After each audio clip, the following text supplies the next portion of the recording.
Good evening.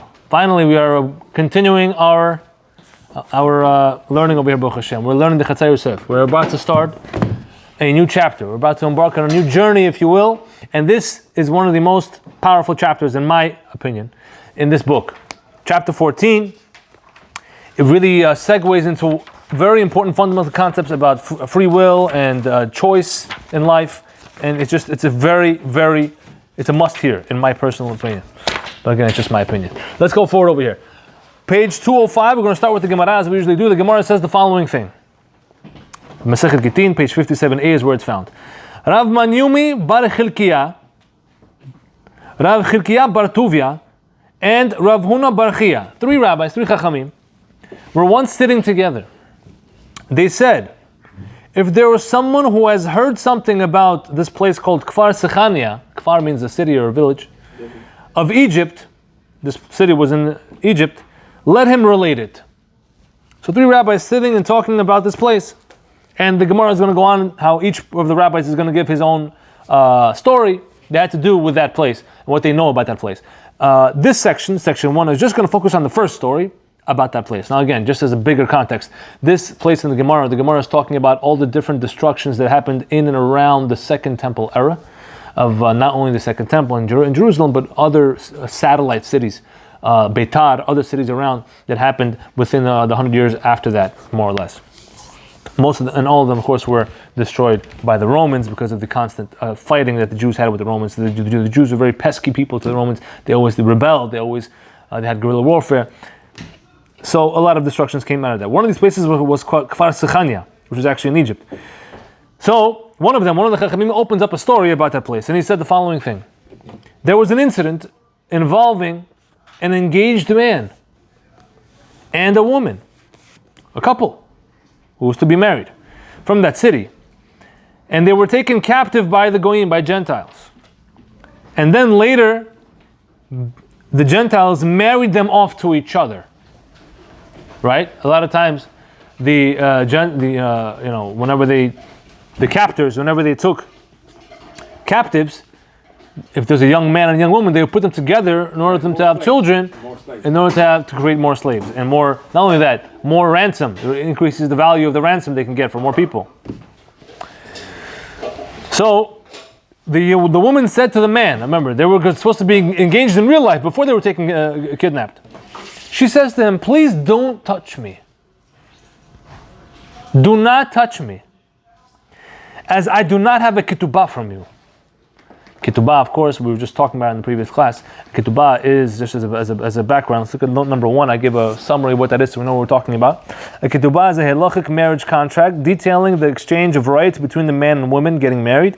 It is designed to make it difficult for a man to divorce his wife, since in the event that he wants to divorce her, if she did not breach the contract, he must pay her, a large sum of money to finalize the divorce. It protects the woman that way.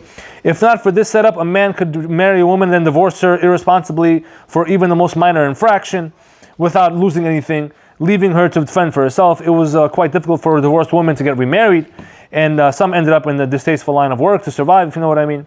So the institution of the ketubah is actually, some poskim hold it's a deoraita institution from the Torah. It guarded against this, protecting the women, the rights of the women. The ketubah is so critical that Chazal forbade one to live with his wife without one. Right? Shulchan Aruch says that clearly in chapter 66 in Ibn Ezer, that a man is not allowed to live with a woman unless he in marriage, unless he wrote for her ketubah.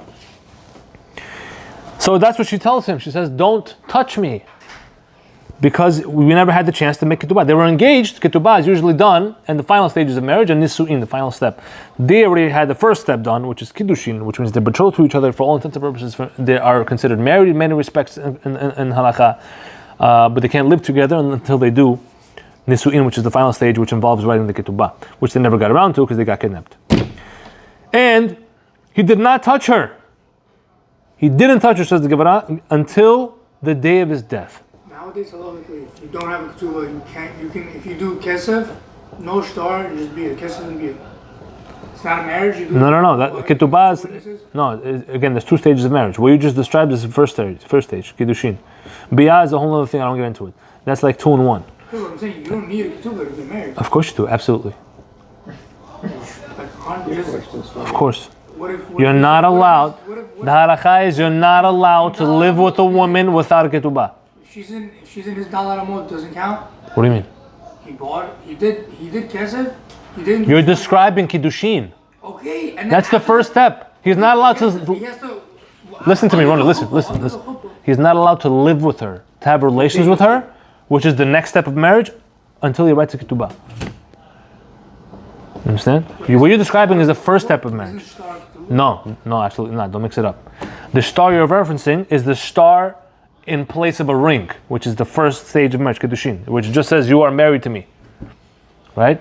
But that's not the ketubah. Ketubah is the next step. It's part 2. Okay? Good. So, he did not touch her till the day of his death. And when he died, she said to them, who's them? We'll see. She said to them, eulogize this man, because he pit, which means chattered. Pit. He chattered, literally, spoke with his yetzer, his inclination for his desires. More than Yosef, she says. And that is the theme of this chapter. More than Yosef. She's claiming that her betrothed husband, who was supposed to marry her, was better than Yosef HaTzadik in a certain way. And this is her defense. She says, since in the case of Yosef, it was only one time. What is she referencing? She's talking about Yosef HaTzadik's ordeal when he was being seduced by the wife of Potiphar's wife. Right, that was his master, his Egyptian master, and his wife wanted Yosef. Famous story in Parashat. What is it? Vayigash? No, before. I'm saying. Parashat Vayishlach. The one after that. Parashat Vayeshev. So over there, that's what the story, you have to know a little bit about that story to understand this, but many people know that story, right? We're going to talk about it here anyway. So she says over there, when that woman was trying to seduce Yosef HaTzadik, it was only one time. Whereas this man struggled with his passion each and every day. Additionally, in the case of Yosef, he was not in one bed with Potiphar's wife. Whereas this man was in one bed with me. They slept in the same bed while they were captives. Also, in the case of Yosef, she says, Potiphar's wife was not his wife. It was his master's wife, forbidden to him.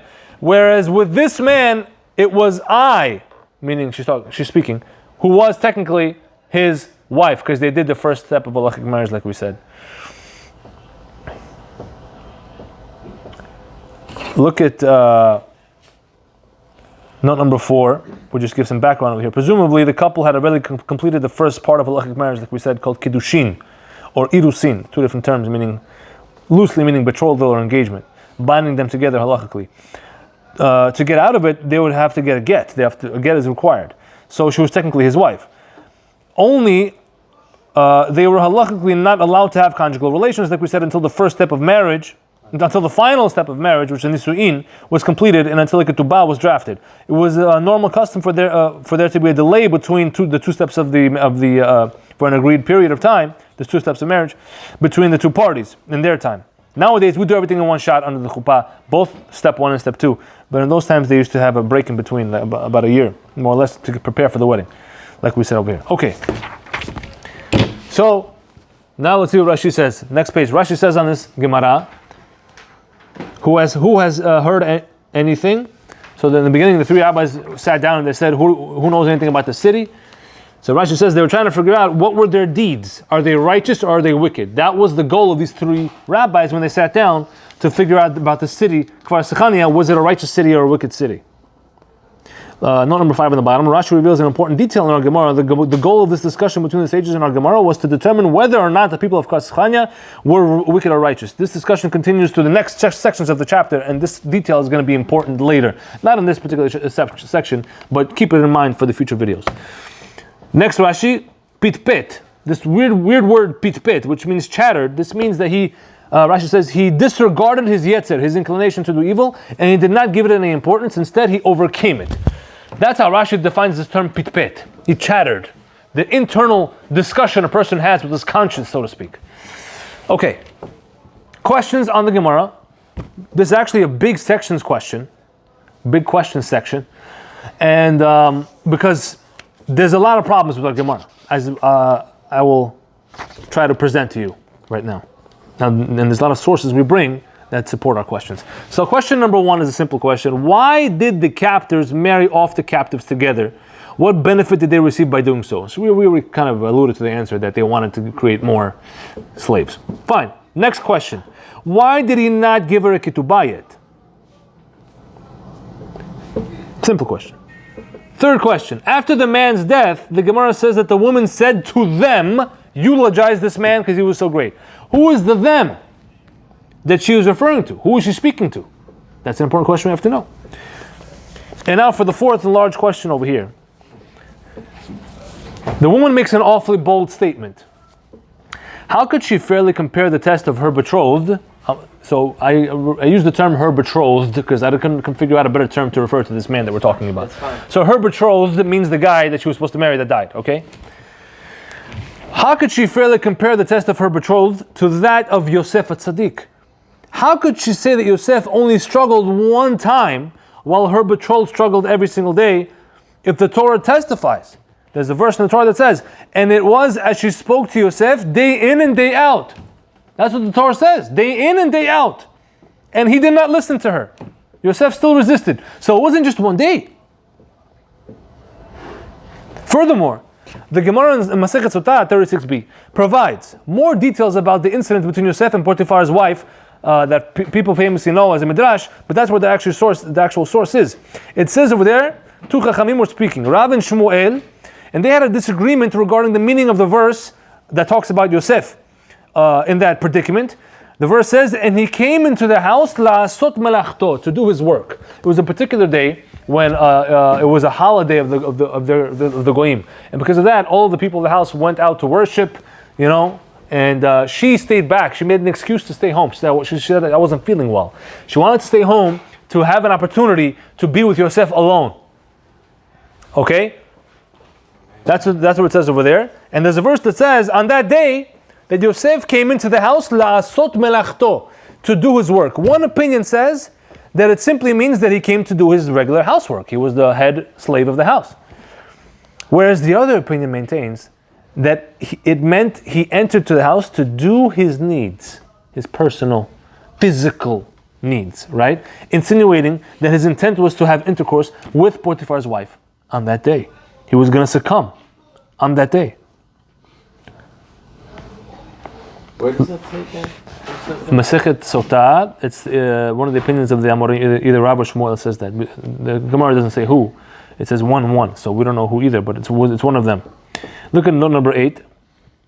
Tosafot over there in the Gemara, they posit that this opinion holds Yosef entered the house to have intercourse because the verse uses the term vayavo. He came to the house, right? And that term itself indicates bi'ah. Bi'ah is the same root as vayavo, to come, and it means intercourse, right? Both of these terms have the same grammatical root, ba. What would be the other Come. way of us? Even in Bukhari, how do you say come? Bio. Probably came from the same thing. I never thought of it. You never thought about that? Yeah, no. Bo. Bio. Same thing. Yes. But what's the other way to say that? That he came into the house? What would be the other correct? Nichnas. He entered. Nichnas el Both habayit. of them connote entering, you know what I mean? No, but not nichnas. Nichnas, that word is used to reference someone entering a structure like a house. It's never used to mean entering a woman. Vayavo is used in that way in intercourse. Okay. Again, there's a little bit mature audience for today's video because we're talking about have to put rated PG-13 or I don't know, 18 maybe. whatever it is. Okay. So one opinion. So we said that already. So we see over here. The same verse ends off saying, and no man from the men of the house were in the house, were there in the house. Upon which Sforno comments that the phrase in the house refers to a specific room within the house. Why? Because that term, that verse says in the house a few times. It seems redundant. It says, no man from the men of the house were in the house. It's kind of redundant. So why is it repeating this term in the house? Because Sforno wants to say that in the house, the second in the house means a special chamber within the house, a house within the house. Right? And that's referring to a specific room within the house, which means Yosef and Potiphar's wife were alone in a room. Not just a living room, right? A private room. So look at number 9 on the bottom as well. Sforno's commentary seems to imply they were alone in a room in the house, but that there were other people in the house too. If you really read Sforno, that's what he seems to be saying. This fits well with the end of the story when Yosef runs out, as we know, and Potiphar's wife exclaims, starts screaming her grievance against him. She says that he tried to do something to me, as the Torah clearly states, and she called out to the people of her home. It says. If nobody was home, who'd she call out to? So that's why Sforno makes sense, the way he explained it, right? And she said to them, saying, "See, a Hebrew man was brought to us to play with us. He came to lie with me." I think I wrote lie should be L-Y-E, correct? L-Y-E? No, or L-I-E. I always mess this up. L-Y-E is an acid. That's lie. Oh, it's a different word. Oh, it's an acid. Right. So L-I-E, to lie down is L-I-E. L-I-E also. Okay, never mind. So he came to lie with me because I called out in a loud scream. Right? This contrasts to Rashi's commentary on the verse 11 there, where he writes that it was a pagan holiday that day, which everyone attended except for Potiphar's wife, who faked an illness to stay home for an opportunity to be alone with Yosef.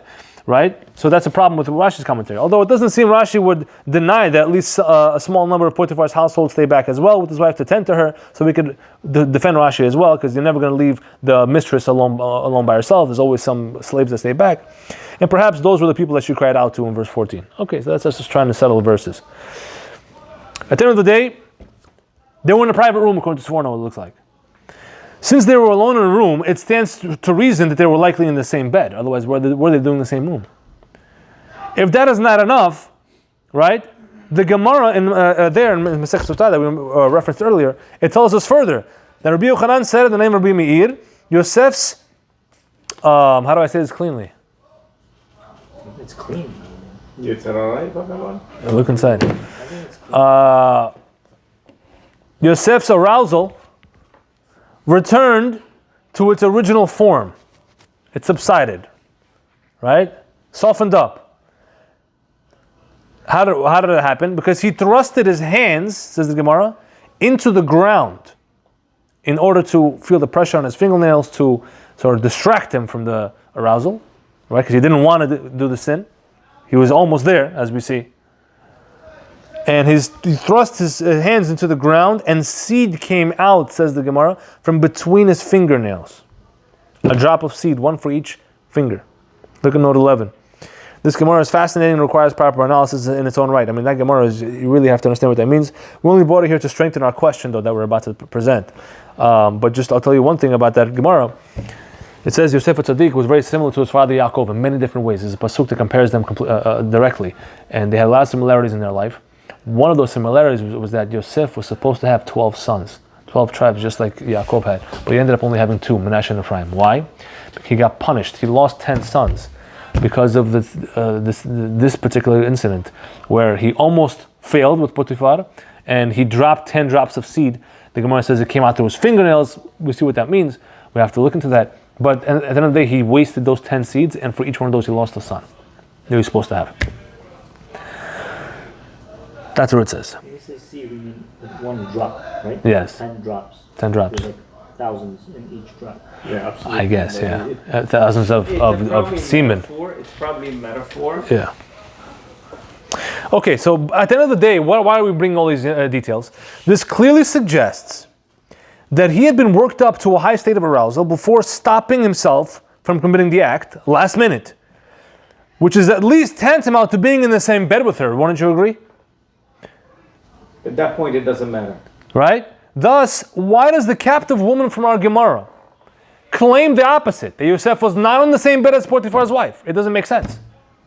Wait, it does make sense, but... What did she say? She said, for him it was only one day, for him he was not in the same bed, and for him I wasn't his wife. That wasn't his wife.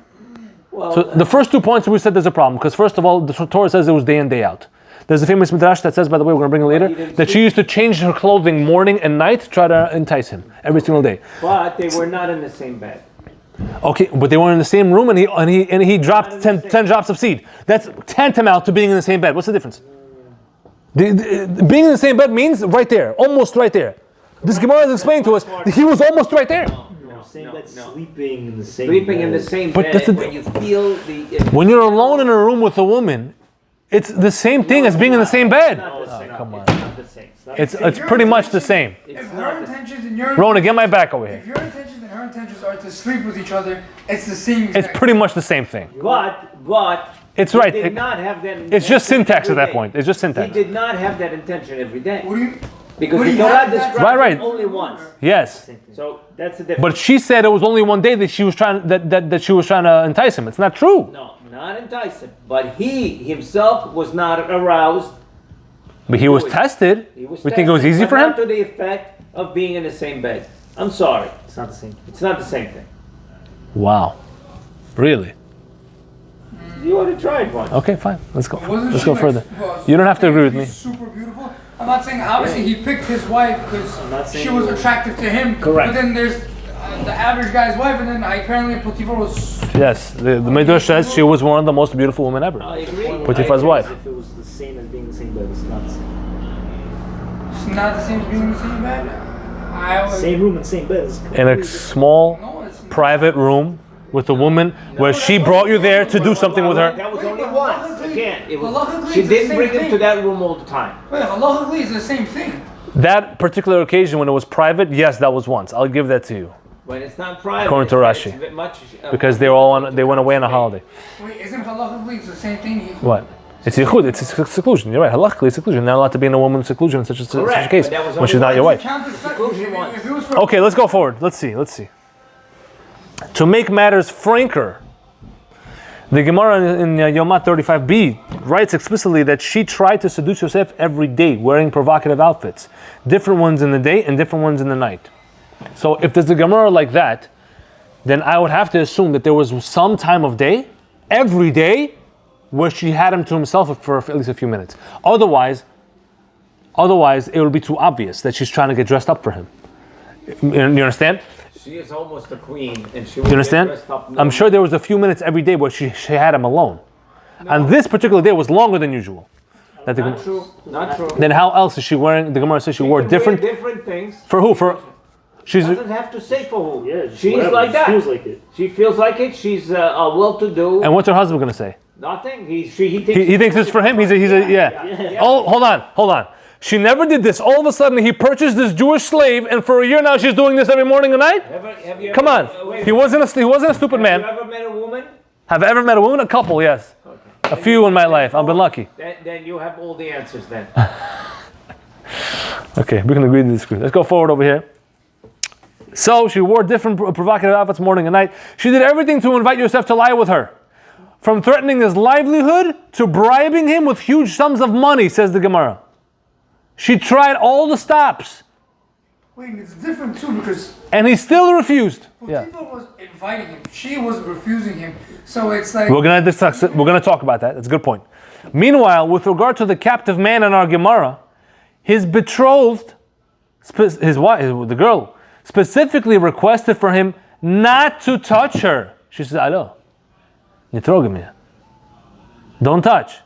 Considering all of this, how could she, the girl in our Gemara, even for 1 second have claimed that her betrothed's struggle was greater than that of Yosef?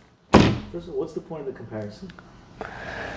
That's also part of the question. Why is she making this comparison? I think it's an unfair comparison. First of all, Or it seems at this point to be an unfair comparison. Like, can it just be? I have a different question. You want to just say it's just an exaggeration?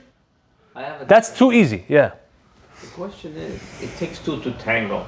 you How can't could clap with one hand. she withstand the desire lying next to her betrothed? They were in a life death situation. What? They were in a life and death situation. Women don't really have the. Are you familiar with concentration camps? People did that. People had children of there? and they had children in Yeah. concentration camps. I Listen, thought at that point you have the desire never goes, huh? I thought the desire just. No, they had that. In I'm sure it was Warsaw rare. I'm sure it was Ghetto. rare They had it though. in Warsaw Ghetto. Like They had it times in of all war the and ghettos I'm sure it was where rare. people had relations and continued life. They didn't have enough to feed their kids. They're having And more they kids. did it anyway. Plenty of. Because they had the real emunah in Hashem. Yeah. Yeah. But again, So the question that's is, neither here nor there. in Potiphar's wife's case, she was enticing. So my question, the reason I said how could she withstand it herself, the betrothed, because if she was not enticing, was she actually actively pushing him away, or she just said it once and he held on? Well, there's a big question. we have to say she was very loyal to the halakha. And not only that, the ketubah, remember, the ketubah was designed to protect women. I understand. So she said, we have no ketubah, besides the fact that the halakha forbids you to be with me. I had no protection. I have no protection. So I don't want to do anything yet. Life and death situation.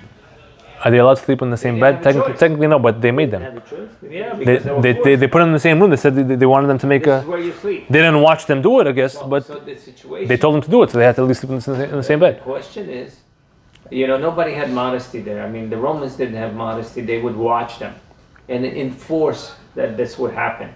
So obviously they did it. The question In this particular case, they didn't. Yeah. The question is, because this is a business transaction for the Romans, they want to have. It doesn't say Romans, but we don't know who it was. So they had it. It's a business transaction. They need more bodies, and when somebody doesn't do it, like with animals, and they were on the same level as the animals. Well, remember, it said that he died. Maybe they killed him. Maybe. It said he died. Maybe, because if they didn't Perhaps. have children, they said, okay, you're going against us, and they could have killed him. Could be. Let's go further. So what is the last question here over here? What is the depth behind the concept of pitpet, chattering with one's yetzer hara, one's evil inclination, to overcome it? Why is it particularly this term, pitpet, peitet, which sounds like a funny word?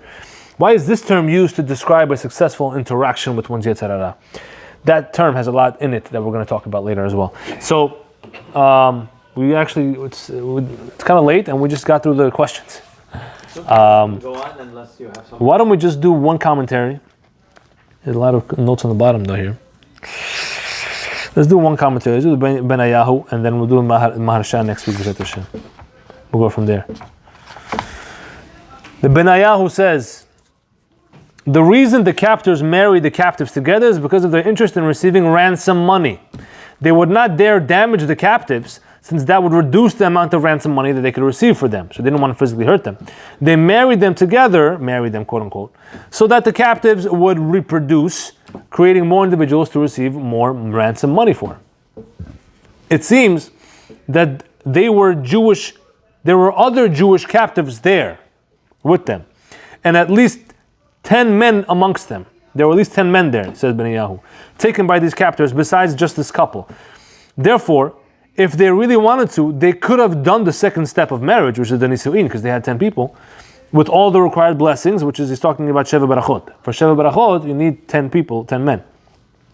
By doing so, they would have avoided the issue of a bridegroom, meaning a kala, a girl who got married, without the blessings is forbidden to her husband, just as a menstruating woman. Well, that's halakha as well. If a woman never got her the Sheva Barachot, which is the Nisu'in ceremony, she's again not allowed to be with her husband. Just like a woman is nidah. You can't get married with 2 people. Sheva Barachot, you need 10 people. No, but can you get married with 2 people? Get married? No, you can't do Sheva Barachot with 2 people. Can't. Also, to avoid the issue of her being ritually impure, nidah, perhaps they were stationed by a river where she could have went to dip to become pure, to attain ritual purity, allowing her to be with her husband. This is why she said in the main issue that the main issue preventing her from being married was that the ketubah was not drafted yet. Meaning, he's trying to explain why was her main issue the ketubah. What if she became nidah? What if there wasn't enough people to do the second stage of marriage, Shev Barachot? So the Benayahu is saying, no, it must be all those other factors were there. They were available. They could have done Shev Barachot. She could have dipped to get rid of nidah status. The only thing they didn't have was the ability to make a ketubah. It must be that none of the Jewish captors that were there, nor the betrothed man himself, knew captives. I should have word captive. That's a mistake. None of the Jewish captives, nor the betrothed man himself, knew how to write. That's how he explains the Gemara. He says none of them knew how to write, so they couldn't write a ketubah. Look at number 5 on the bottom. Actually, I don't want to go into that because that was a little confusing over there, I remember. Fine, let's go to number 5. The Maharsha questions why the main issue was that he did not have her, that he had not given her ketubah, since there are other alternative items of value that a groom may give to his bride as a collateral in the place of the actual ketubah document, which means there's other ways around it. He could have given her something of value. He would have said, this is going to be your collateral for ketubah in the case of I divorce you, or if I die, God forbid. That's what ketubah is for. That this becomes yours. This is yours, right? That's your payment. That's another way around it. See, therefore, is an attempt to settle the question. This opens up a whole nuanced halachic discussion among the authorities about ketubot in these situations. We have omitted that discussion here because this is not halachic work here. For our purposes, whatever the reason may be, the bottom line is that the man was unable to give the ketubah to his betrothed under their circumstances. So we have to just accept that however it was, whatever the circumstances were, because otherwise it opens up a rabbit hole that our particular book is not investigating. He's a slave. They don't own anything at that point. That's another way. Who says he had anything with him to do that? That's one answer. And there is a discussion in it. Agreement, if she's an agreement that whatever little value he has and he gives it to her, she accepts it. Here's the thing: if he had something not with him, if he had property, all he needed was two kosher witnesses. He says, okay, I have a property at so and so location that's worth $1 million. It's going to be a collateral for her ketubah. Blah blah blah. They could have done it verbally. So there's a whole discussion in that. At the end of the day, we have to accept the Gemara tells us they weren't able to do a ketubah, and that's why he didn't sleep with her. It seems the them, right? We asked who's them, to whom she spoke these words to. She said eulogize him, right? It was to the other Jewish captives that were there. Alternatively, she said this to the captors, the people who took them, because she was afraid that the captors might be tempted to touch her now that she was single. Accordingly, she told them how her late betrothed boyfriend or whatever, engaged guy, overcame his desires in order to inspire the captors to overcome their desires. She was trying to string some moral string in their heart. We don't have any morals. No morals. That would not work ever. You never know, man. You never know. There's still people. They took whoever they wanted to take at the time they wanted to take. Yeah, I know. Okay, even if they were tempted, they had no reason to act upon their desires in order to preserve their ransom price, right? As the Bnei Yahu said, that they want to keep the ransom price. So that was their incentive not to hurt her anyway, because then her price would have went down. Okay, so B'ezrat Hashem, next week we'll continue the commentary. This is a very interesting topic. We have a lot more to unpack here. Baruch Adonai Olam. Amen. Amen.